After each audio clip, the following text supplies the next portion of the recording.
There was a lawyer once. His name was Francis Scott Key. He penned a song that I'm sure you're aware of. You've seen it. It's in most hymnals throughout our churches. It's called the national anthem. It is our song as an American. We go, however, to a ball game. We stand in our church services and we sing the words of that song, and they float over our minds and our lips, and we don't even realize what we're singing. Most of us have memorized it as a child, but we've never really thought about what it means. Let me tell you a story. Francis Scott Key was a lawyer in Baltimore. The colonies were engaged in vicious conflict with the mother country, Britain. Because of this conflict and the protractedness of it, they had accumulated prisoners on both sides. The American colonies had prisoners and the British had prisoners. And the American government initiated a move. They went to the British and they said, let us negotiate for the release of these prisoners.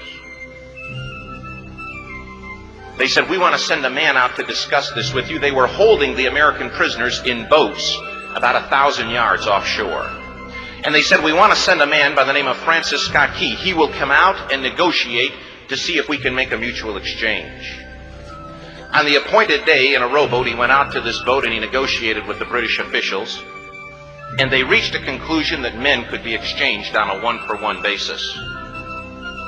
Francis Scott Key, jubilant with the fact that he'd been successful, went down below in the boats, and what he found was a cargo hold full of humanity, men. And he said, men, I've got news for you tonight. You're free. He said, tonight I have negotiated successfully your return to the colonies. He said, you'll be taken out of this boat, out of this filth, out of your chains. As he went back up on board to arrange for their passage to the shore, the admiral came and he said, we have a slight problem. He said, we will still honor our commitment to release these men, but it'll be merely academic after tonight. It won't matter. And Francis Scott Key said, what do you mean? He said, well, Mr. Key, he said, tonight we have laid an ultimatum upon the colonies. Your people will either capitulate and lay down the colors of that flag that you think so much of, or you see that fort right over there, Fort Henry? He said, we're going to remove it from the face of the earth. He said, how are you going to do that? He said, if you will, scan the horizon of the sea. And as he looked, he could see hundreds of little dots. And he said, that's the entire British war fleet. He said, all of the gunpowder, all of the armament is being called upon to demolish that fort. It will be here within striking distance in a matter of about 2.5 hours. He said, the war is over. These men would be free anyway. He said, you can't shell that fort. He said, that's a large fort. He said, it's full of women and children. He says, it's predominantly not a military fort. He said, don't worry about it. They said, we've left them a way out. And he said, what's that? He said, do you see that flag way up on the rampart? He said, we have told them that if they will lower that flag, the shelling will stop immediately. And we'll know that they've surrendered, and you'll now be under British rule. Francis Scott Key went down below and told the men what was about to happen. And they said, how many ships? He said, hundreds. The ships got closer. Francis Scott Key went back up on top and he said, men, I'll shout down to you what's going on as we watch. As twilight began to fall, and as the haze hung over the ocean as it does at sunset, suddenly the British war fleet unleashed. He says the sound was deafening. There were so many guns that there were no reliefs. He said it was absolutely impossible to talk or hear. He said suddenly the sky, although dark, was suddenly lit. And he says from down below, all he could hear the men, the prisoners, saying was, tell us where the flag is. What have they done with the flag? Is the flag still flying over the rampart? Tell us. 1 hour, 2 hours, 3 hours into the shelling, every time the bomb would explode and it would be close to the flag, they could see the flag in the illuminated red glare of that bomb, and Francis Scott Key would report down to the men below, it's still up. It's not down. The admiral came and he said, "Your people are insane." He said, "What's the matter with them?" He said, "Don't they understand this is an impossible situation?" Francis Scott Key said he remembered what George Washington had said. He said, "The thing that sets the American apart from all other people in the world is he will die on his feet before he'll live on his knees." The admiral said, "We have now instructed all of the guns to focus on the rampart to take that flag down." He said, "We don't understand something. Our reconnaissance tells us that that flag has been hit directly again and again and again, and yet it's still flying. We don't understand that."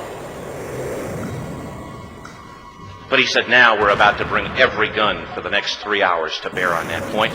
Francis Scott Key said the barrage was unmerciful. All that he could hear was the men down below praying. The prayer, "God, keep that flag flying where we last saw it." Sunrise came. He said there was a heavy mist hanging over the land, but the rampart was tall enough. There stood the flag, completely nondescript, in shreds. The flagpole itself was at a crazy angle, but the flag was still at the top. Francis Scott Key went aboard and immediately went into Fort Henry to see what had happened. And what he'd found had happened was that that flagpole and that flag had suffered repetitious direct hits. And when it had fallen, but men, fathers, knew what it meant for that flag to be on the ground. Although knowing that all of the British guns were trained on it, walked over and held it up humanly until they died. Their bodies were removed and others took their place. Francis Scott Key said what held that flagpole in place at that unusual angle were patriots' bodies. And the song, "Oh, say can you see by the dawn's early light what so proudly we hailed at the twilight's last gleaming.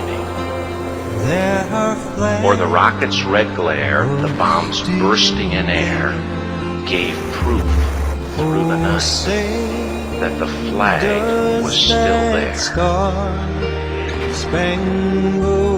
Oh, say, does that star-spangled banner yet fly and wave o'er the land of the free and the home of the brave? The debt was demanded, the price it was paid. Oh, say, does that star-spangled banner yet wave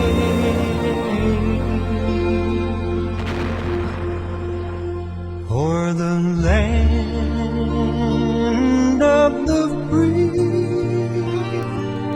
and the home of the brave?